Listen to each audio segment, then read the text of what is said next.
بسم الله الرحمن الرحيم. الحمد لله وكفى وسلام على عباده الذين اصطفى.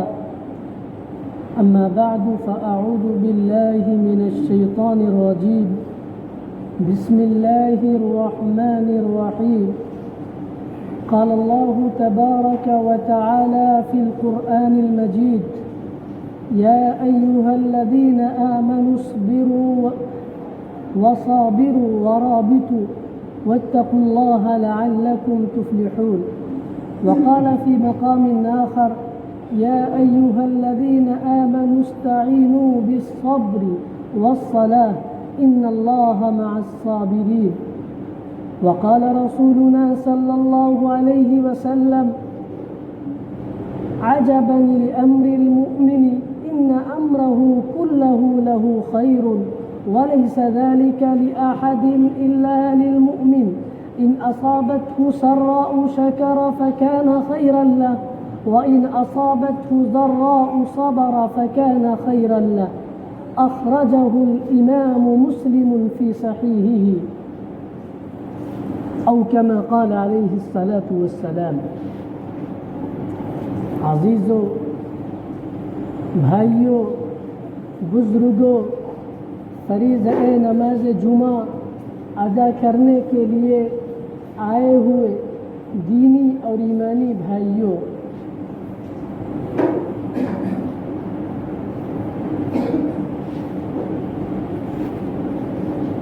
میں نے جو آیت کریمہ تلاوت کی ہے اس کی روشنی میں کچھ باتیں مجھے عرض کرنی ہے۔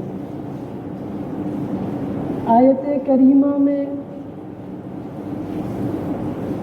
اللہ رب العزت والجلال نے ایمان والوں سے، نبی صلی اللہ علیہ وسلم کا کلمہ پڑھنے والوں سے یہ مطالبہ کیا ہے کہ وہ صابر بھی ہوں، شاکر بھی ہوں، وہ صبر کرنے والے ہوں مصیبتوں پر اور اللہ کی نعمتوں پر شکر ادا کرنے والے ہوں۔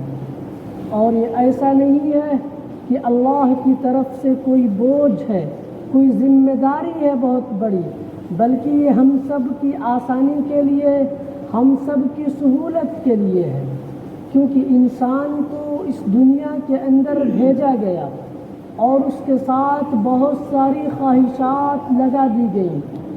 تو دنیا میں آنے کے بعد انسان کی کچھ خواہشات تو وہ ہوتی ہیں جو پوری ہو جاتی ہیں اور کچھ خواہشات وہ ہوتی ہیں جو پوری نہیں ہوتی ہیں، کیونکہ خواہشات کا پورا کرنا انسان کے اختیار میں نہیں ہے۔ وجہ یہ ہے کہ یہ دنیا اللہ کی دنیا ہے، اس میں وہ ہوگا جو اللہ چاہیں گے، جو ہم چاہیں وہ ہو جائے، یہ ضروری نہیں ہے، جو اللہ چاہیں گے وہی ہوگا۔ اس لیے انسانوں کے ساتھ جو خواہشات لگی ہوئی ہیں، جو تمنائیں لگی ہوئی ہیں، جو آرزوئیں لگی ہوئی ہیں، جو امنگ لگی ہوئی ہیں، وہ تو کبھی پوری ہوتی ہیں، کبھی پوری نہیں ہوتی ہیں۔ اس لیے کہ انسان کا بہترین طریقہ یہ ہے کہ اگر اس کی خواہش پوری ہو جائے، اس کی تمنا پوری ہو جائے، اس کی آرزو پوری ہو جائے، تو اس کا بہترین طریقہ یہ ہے، خوبصورت طریقہ یہ ہے کہ وہ اللہ رب العزت والجلال کا شکر بجا لائے، اور اگر اس کی خواہش، اس کی تمنا، اس کی آرزو پوری نہ ہو تو ایک انسان کا بہترین طریقہ یہ ہے کہ وہ صبر کرے، اور اگر صبر نہ کرے تو ایک انسان کر بھی کیا سکتا ہے۔ میرے بھائیوں، اسی بات کو امام مسلم رحمۃ اللہ علیہ نے اپنی صحیح مسلم کے اندر نقل کیا ہے۔ چنانچہ وہ فرماتے ہیں کہ اللہ کے نبی جناب محمد الرسول اللہ صلی اللہ علیہ وسلم نے فرمایا کہ کتنی قابل رشک حالت ہے، کتنی بھلی حالت ہے ایک مومن کی، اس کے تمام معاملات کے اندر، تمام اعمال کے اندر، تمام امور کے اندر خیر رکھا گیا ہے، بہتری رکھی گئی ہے، بھلائی رکھی گئی ہے۔ وجہ کیا ہے کہ ایک مومن کے تمام معاملات کے اندر، تمام اعمال کے اندر اس کی خوشی ہو تو بھی خیر ہے، غم ہو تو بھی خیر ہے، تکلیف ہو تو بھی خیر ہے، مصیبت ہو تو بھی خیر ہے۔ وجہ کیا ہے؟ حدیث مبارکہ کے اندر خود فرمایا گیا کہ وجہ خیر ہونے کی، اس کے تمام حالات کے بہتر ہونے کی یہ ہے کہ اگر اس کی حالات بہتر ہوں، اس کو خوشحالی پہنچے، اس کو بہتری پہنچے، اس کی تمنائیں پوری ہو جائیں تو وہ اللہ کا شکر ادا کرتا ہے تو یہ اس کے لیے بہتر ہوتا ہے۔ اور اگر اس کو تکلیف پہنچے، اس کی آرزویں پوری نہ ہوں، اس کی امنگیں پوری نہ ہوں، اس کی خواہشات پوری نہ ہوں تو وہ صبر کرتا ہے تو یہ اس کے لیے بہتر ہوتا ہے، پھر اس کو ثواب ملتا ہے۔ میرے بھائیوں، آیت کریمہ کے اندر فرمایا گیا کہ اے ایمان والو، مشکل اوقات میں، پریشانیوں میں، جب تمہارے اوپر پریشانیوں کے پہاڑ توڑے جا رہے ہوں، اس وقت تم مدد طلب کیا کرو تو اللہ سے طلب کیا کرو، اور دو چیزوں کے ذریعے مدد طلب کیا کرو، ایک تو نماز کے ذریعے مدد طلب کیا کرو، دوسرے صبر کے ذریعے مدد طلب کیا کرو۔ میرے بھائیوں، آج جب پوری امت مسلمہ ایک نازک دور سے گزر رہی ہے، آج ملت اسلامیہ ہندیہ پر مختلف طریقے سے یلغاریں کی جا رہی ہیں، اسلام پر حملہ کیا جا رہا ہے، ایسے مشکل حالات میں ایک مومن کا طریقہ یہ ہے کہ وہ مسجدوں کی طرف آئیں، نمازیں پڑھیں اور صبر کریں۔ میرے بھائیوں، اور صبر کرنے والوں کے بارے میں قرآن کریم کی اگلی آیت کے اندر فرمایا گیا ان اللہ مع الصابرین، کہ جو حضرات پریشانیوں کے اندر، مشکلات کے اندر، مصائب کے اندر صبر کرتے ہیں، اللہ ایسے لوگوں کے ساتھ ہے۔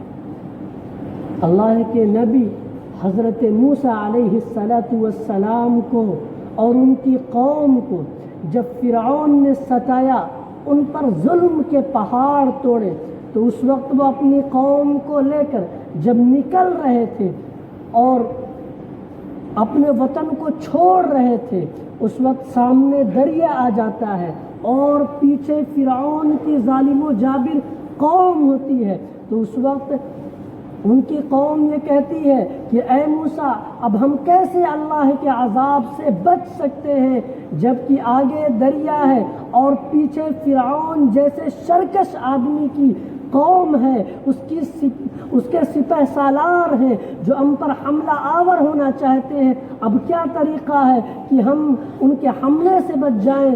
آگے تو دریا ہے، بچنے کا کوئی طریقہ نہیں، بچنے کا کوئی راستہ نہیں۔ اس وقت حضرت موسیٰ علیہ السلام نے جو جملہ اپنی زبان سے ارشاد فرمایا تھا، قرآن حکیم نے اس جملے کو نقل کیا، فرمایا گیا، حضرت موسیٰ علیہ السلام نے فرمایا ان معی ربی سیہدین، کہ میرا رب، میرا پروردگار میرے ساتھ ہے، وہ میری مدد فرمائے گا، میری رہبری فرمائے گا۔ اللہ کا ساتھ اتنی بڑی چیز ہے۔ پھر اللہ کی مدد آئی، اللہ کی نصرت آئی، اور پھر دریا میں 12 راستے بن گئے، جیسا کہ قرآن حکیم نے اس واقعے کو خود بیان کیا گیا ہے۔ فرمایا گیا فانفجرت منہ 12 عینا، کہ 12 چشمے، 12 راستے بن گئے جس سے جو ہے بنو اسرائیل عبور کر گئے، دریا کو عبور کر گئے اور اپنی جانوں کو فرعون جیسے ظالم و جابر شخص سے بچا لیا۔ یہ کیوں ہوا؟ کیونکہ ان کو اللہ کے اپنے ساتھ ہونے پر یقین تھا۔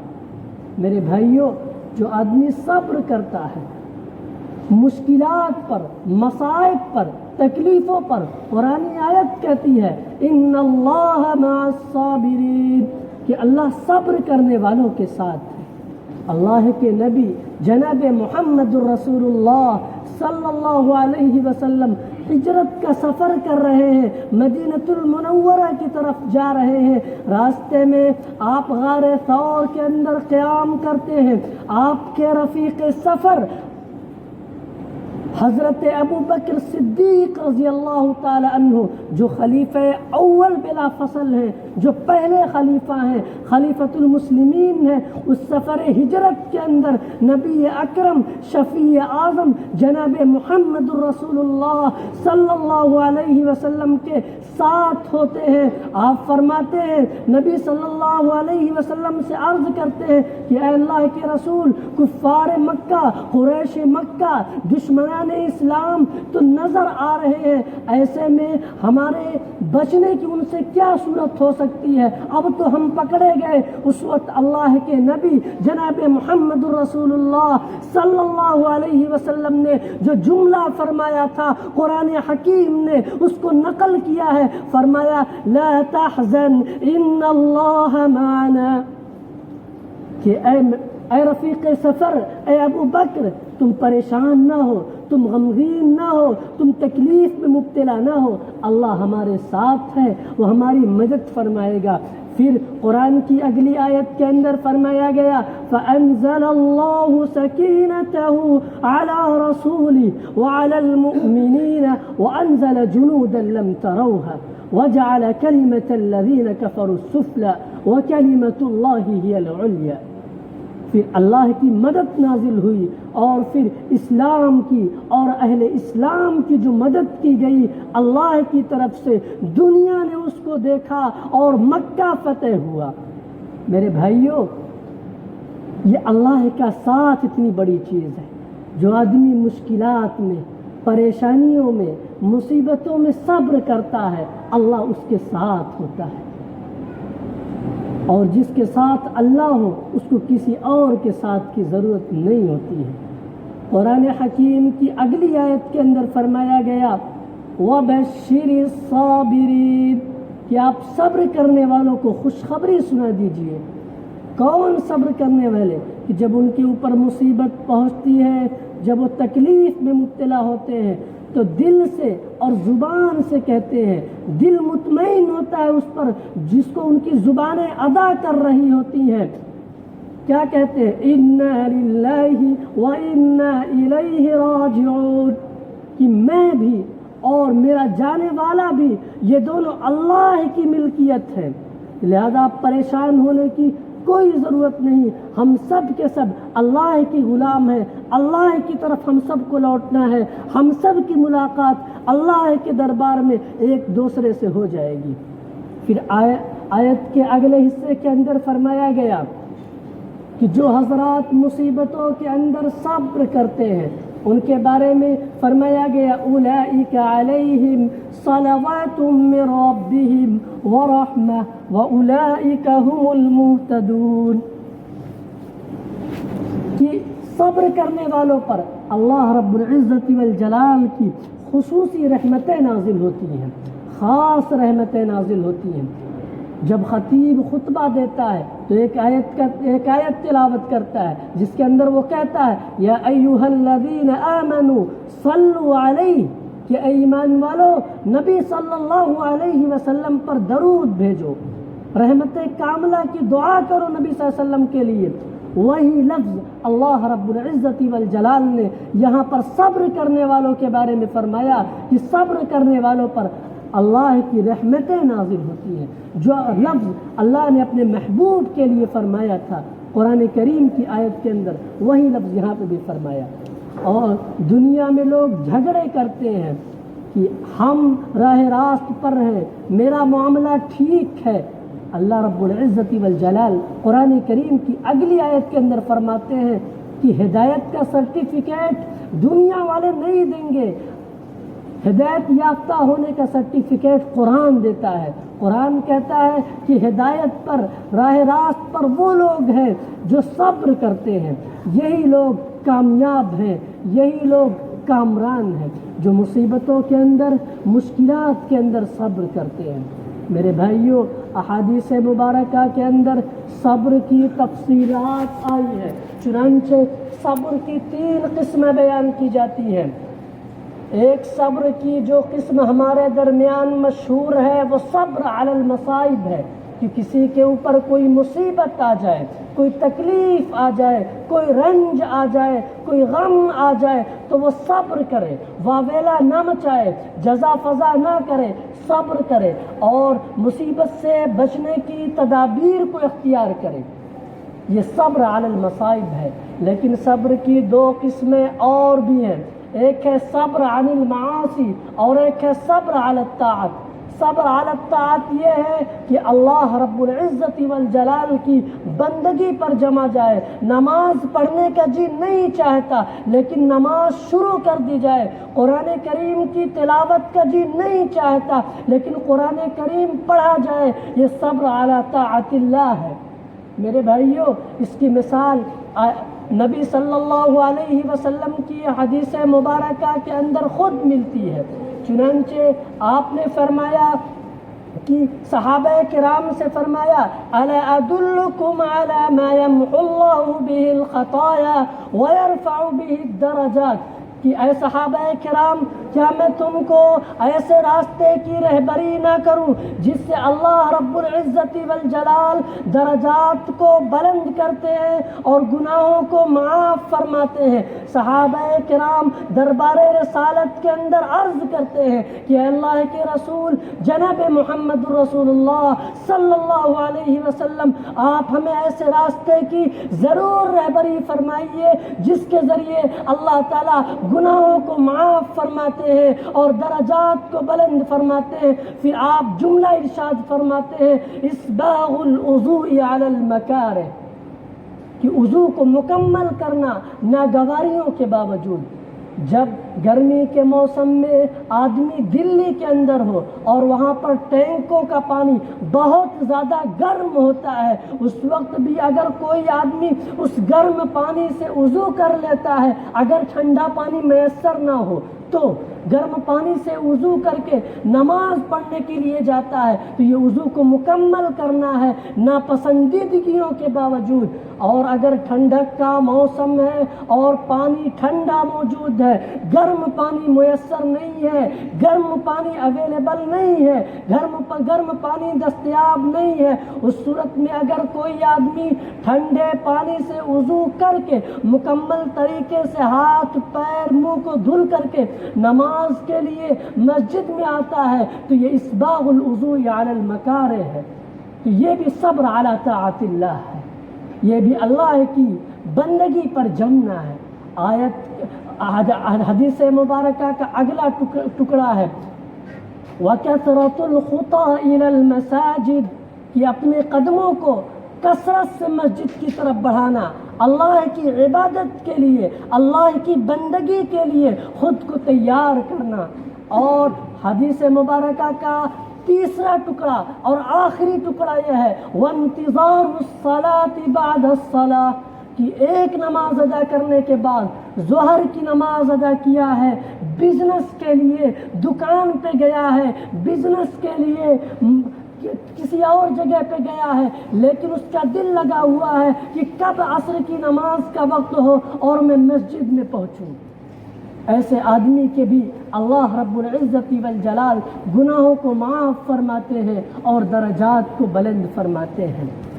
ایک اور حدیث مبارکہ کے اندر فرمایا گیا صبر کی اہمیت کو اور اس کی فضیلت کو بیان کرتے ہوئے فرمایا گیا کہ اللہ کے نبی جناب محمد رسول اللہ صلی اللہ علیہ وسلم فرماتے ہیں کہ جب قیامت کا دن ہوگا، اذا جمع اللہ الخلائق یوم القیامہ، کہ جب اللہ تعالیٰ مخلوقات کو قیامت کے دن جمع فرمائے گا تو ایک پکار لگانے والا، ایک ندا لگانے والا پکار لگائے گا، آواز لگائے گا اور کہے گا این اہل الفضل، کہ فضل والے کہاں ہیں؟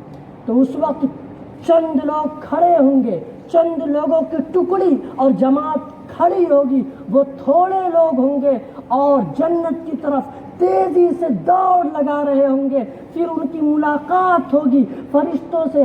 فرشتے ان سے پوچھیں گے کہ تم کون لوگ ہو جنت کی طرف اتنی تیزی سے دوڑے ہوئے جا رہے ہو؟ وہ کہیں گے کہ ہم فضل والے ہیں. فرشتے سوال کریں گے وَمَا فَضْلُكُمْ، کہ تمہارا فضل کیا ہے، کیا سبب ہے کہ تم جنت کی طرف اتنی تیزی سے دوڑتے ہوئے جا رہے ہو؟ وہ جواب دیں گے کہ كُنَّا إِذَا ظُلِمْنَا صَبَرْنَا، کہ جب دنیا میں ہم پر ظلم کیا جاتا تھا، ہمارے ساتھ اتیاچار کیا جاتا تھا، ہم کو دبایا جاتا تھا، تو اس وقت ہم صبر کیا کرتے تھے. كُنَّا إِذَا ظُلِمْنَا صَبَرْنَا. اور حدیث مبارکہ کا اگلا ٹکڑا ہے وَإِذَا أُسِيءَ إِلَيْنَا حَلُمْنَا، اور جب ہمارے ساتھ بدسلوکی کی جاتی تھی تو ہم بردباری اختیار کرتے تھے. اور آخری ٹکڑا ہے وَإِذَا جُهِلَ عَلَيْنَا حَلُمْنَا، اور جب ہمارے ساتھ بدتمیزی کی جاتی تھی تو بھی ہم بردباری اختیار کرتے تھے. اللہ کے نبی جناب محمد رسول اللہ صلی اللہ علیہ وسلم کی حیات طیبہ کا خلاصہ آپ کی زبانی خود ایک جملے میں سنیے. آپ فرماتے ہیں اوذیت فی اللہ ما لم یوزا احد، کہ اللہ کے راستے میں اتنا مجھے ستایا گیا کہ اتنا کسی اور کو نہیں ستایا گیا. میرے بھائیوں، یہ ہے جب مصیبتوں پر صبر کرنا. اور حدیث مبارکہ کے اگلے ٹکڑے کے اندر فرمایا گیا کہ پھر دوبارہ صدا لگائی جائے گی این اہل الصبر، کہ صبر کرنے والے کہاں ہیں، صبر کرنے والے کہاں ہیں. جیسے عام طور پہ تبلیغی جماعت کے اجتماع کے اندر ہوتا ہے کہ فلاں جگہ جانے والی جماعت کہاں ہے، کچھ ایسے ہی جنت میں بھی ہوگا کہ اعمال سے پکارا جائے گا لوگوں کو. جو عمل جو لوگوں نے کیا ہوگا اس عمل کے حساب سے لوگوں کو بلایا جائے گا. تو کہا جائے گا کہ صبر کرنے والے کہاں ہیں. تو اس وقت چند لوگ کھڑے ہوں گے اور وہ جنت کی طرف تیزی سے دوڑ رہے ہوں گے. پھر وہ فرشتوں سے ملاقات کریں گے. فرشتے ان سے سوال کریں گے کہ تم کون لوگ ہو، اتنی تیزی سے جنت کی طرف دوڑتا ہوا ہم تمہیں دیکھ رہے ہیں. وہ کہیں گے کہ ہم صبر کرنے والے ہیں، ہم صبر کرنے والے ہیں.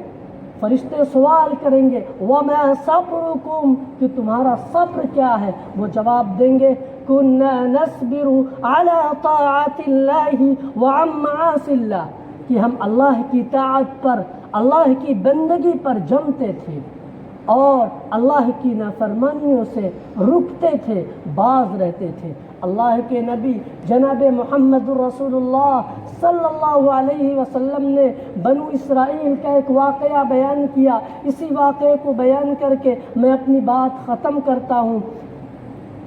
آپ نے بیان کیا کہ بنو اسرائیل کے 3 لوگ تھے اور وہ سفر کر رہے تھے. سفر میں وہ لوگ سفر کر رہے تھے تو راستے میں بارش آ جاتی ہے. پتھریلی زمین ہے، پتھریلا علاقہ ہے، وہاں پر غار اور کھو ہوا کرتے تھے پہلے زمانے میں پتھریلی زمینوں میں. تو بارش آ گئی اور آندھی بھی آ گئی تو وہ لوگ ایک غار کے اندر گھس گئے.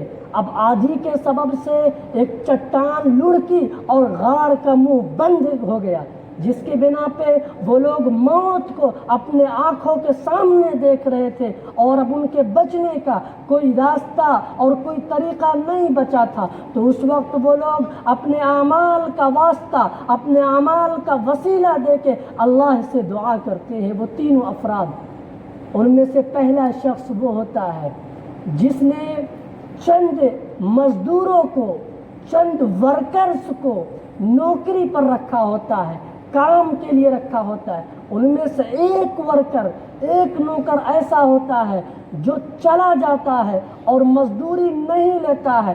یہ آدمی اس کی مزدوری کو بزنس میں لگاتا ہے، تجارت میں لگاتا ہے، اور اس سے جو اس کی تجارت بڑھتی ہے، جو مویشی ہوتے ہیں، جو گائے بیل بھینس ہوتے ہیں، یہ اس کو اپنے استعمال میں نہیں لاتا ہے، اس کو اپنے پاس رکھتا ہے۔ پھر بہت دنوں کے بعد جب وہ آدمی اس آدمی کے پاس اپنی مزدوری لینے کے لیے آتا ہے، وہ نا امید ہوتا ہے کہ پتہ نہیں فلاں شخص میری مزدوری دے گا یا ٹال دے گا، تو ایسے وقت میں وہ شخص اس کی مزدوری کو دے دیتا ہے، اور صرف مزدوری نہیں دیتا بلکہ یہ جو گائے بیل بھینس جو اس کے پیسے سے تجارت کرنے کی بنا پہ بڑھے تھے وہ سب بھی اس کو دے دیتا ہے۔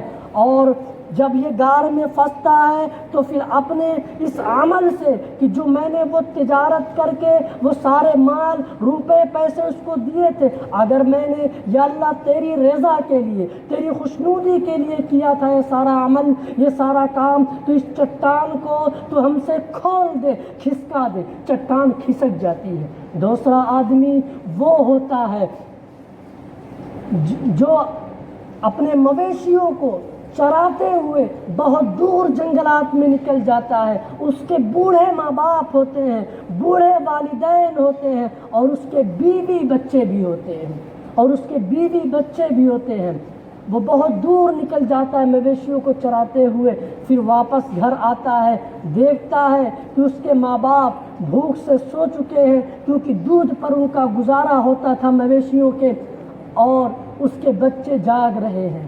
تو وہ دودھ کا جو پیالہ ہوتا ہے وہ اپنے بچوں کو نہیں دیتا ہے بلکہ اپنے ماں باپ کے سرہانے دودھ کے پیالے کو لے کے کھڑا ہو جاتا ہے اور ان کے جاگنے کا، ان کے بیدار ہونے کا انتظار کرتا ہے، پھر اور اپنے بچوں سے کہتا ہے کہ میں تمہیں کیسے پلا دوں دودھ جبکہ انہوں نے یعنی میرے ماں باپ ماں نے نہیں پیا ہے، وہ کہتا ہے۔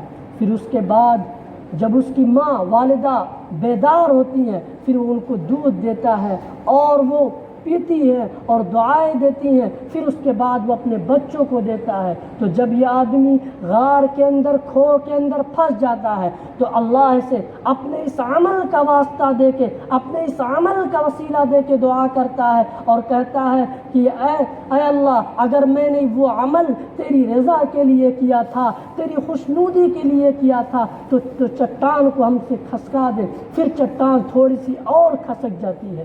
پھر ایک تیسرا شخص ہوتا ہے جس نے ایک لڑکی کو بدکاری کے لیے تیار کیا ہوتا ہے، پھر جب اس سے اپنی ضرورت پوری کرنے کا وقت آتا ہے تو وہ لڑکی کانپنے لگتی ہے اور وہ کہتی ہے کہ میں کوئی فاحشہ عورت نہیں ہوں، بلکہ میں صرف یہ کام اس لیے کرنے کے لیے تیار ہوئی ہوں کہ میرے پاس کھانے کے لیے کچھ نہیں۔ میرے بھائیوں، اس وقت اس کے دل کے اندر اللہ کا ڈر پیدا ہوتا ہے، اللہ کا خوف پیدا ہوتا ہے۔ اسی کو کہتے ہیں صبر عن معاصی اللہ، اللہ کی معصیت سے، اللہ کی نافرمانی کرنے سے باز رہنا۔ پھر وہ نافرمانی کرنے سے باز رہتا ہے، وہ شخص بھی غار کے اندر کھوہ کے اندر اپنے اس عمل کا اپنی وسیلہ دے کے واسطہ دے کے اللہ سے دعا کرتا ہے کہ اے اللہ، اگر میں نے یہ عمل تیری خوشنودی کے لیے کیا تھا، تیری رضا کے لیے میں زنا سے باز رہا تھا، تو آج اس چٹان کو تو ہم سے ہٹا دے۔ وہ چٹان ہٹ جاتی ہے اور تینوں لوگ سلامتی کے ساتھ، امن کے ساتھ، حفاظت کے ساتھ غار سے باہر نکلتے ہیں۔ میرے بھائیوں، یہ گناہوں سے باز رہنے کے ثمرات اور نتائج ہے۔ بس دعا کیجئے کہ اللہ تعالی ہم سب کو کہنے سننے سے زیادہ عمل کرنے کی توفیق نصیب فرمائے، ہر خیر ہر سعادت سے نوازے، ہر بلا اور ہر مصیبت سے اپنے حفظ و امان میں رکھے۔ بس اس شعر کے ساتھ اپنی بات کو ختم کرتا ہوں۔ پردہ غفلت کا ان آنکھوں سے اٹھا دے یا رب، پردہ غفلت کا ان آنکھوں سے اٹھا دے یا رب، اپنے بندوں کو راہ راست دکھا دے یا رب۔ شب ہے تاریک ہے سمندر میں بپا ہے طوفان، شب ہے تاریک ہے سمندر میں بپا ہے طوفان، ڈوبتی ناؤں کو ساحل سے لگا دے یا رب۔ وآخر دعوانا ان الحمدللہ رب العالمین۔ جو لوگ سنتیں نہیں پڑھے سنتیں پڑھیں۔ Who will begin Hajj?